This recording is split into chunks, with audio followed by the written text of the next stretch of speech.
Team மேனேஜ்மெண்ட்டை மாற்றணும். Players எல்லாம் okay தான், டீமை மெயின்டைன் பண்ணுறது கரெக்டான பெர்சன் இல்லை. தோனியை நம்பிட்டு இருக்கக்கூடாது. அதாவது நான் என்ன சொல்றேன்னா, இன்ஜுரி வர அதை நம்மளால தடுக்க முடியாது. ஆனால் நீங்கள் என்ன பண்ணுறோம், பேக்கப் பிளேயர் கம்பேக் பிளேயர் நல்லா இருக்கணும். ஓகேங்களா? பவர் ஹிட்டர் யாருமே இல்லை. ஒரு 5 ஓவருக்கு 60 ரன் அடிக்கிற ஆளே இல்லை. 2 பேரும் அவுட் ஆன பிறகு அப்படியே டீம் டல்லாயிடுது.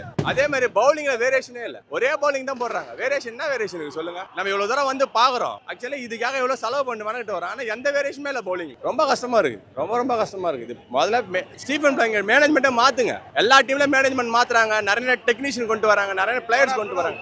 இது ஒண்ணுமே கொண்டு வரலைங்களா? அதே பிளேயர்ஸே வச்சுன்னு இருக்காங்க, அதே மேனேஜ்மெண்ட்டே வச்சுக்கிறீங்க. கோச் மாத்துங்க. ஏன் வேற கோச்சை போடக்கூடாதா? இது எனக்கு சுத்தமாக பிடிக்கல.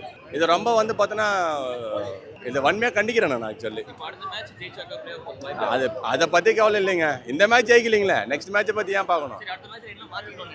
நான் என்ன சொல்கிறேன்னா, டீம் பார்த்தீங்கன்னா பிளேயர்ஸ் எல்லாம் யங்ஸ்டர், குட் யங்ஸ்டர் தான், எல்லாமே சூப்பரான பிளேயர்ஸ் தான். நீங்கள் கோச்லாம் மாற்றுங்க. இதே டீம் வச்சிருக்காதீங்க. இதே பிளேயர்ஸ், இதே கோச் தேவையில்ல, இதே ஃபீல்டிங் கோச் மாற்றுங்க. நிறைய பிளேயர்ஸ் இருக்காங்கல்ல.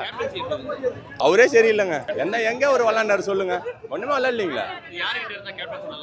சாம்சன் கொடுங்க, சாம்சன் கொடுங்க, அவ்வளோதான். என்ன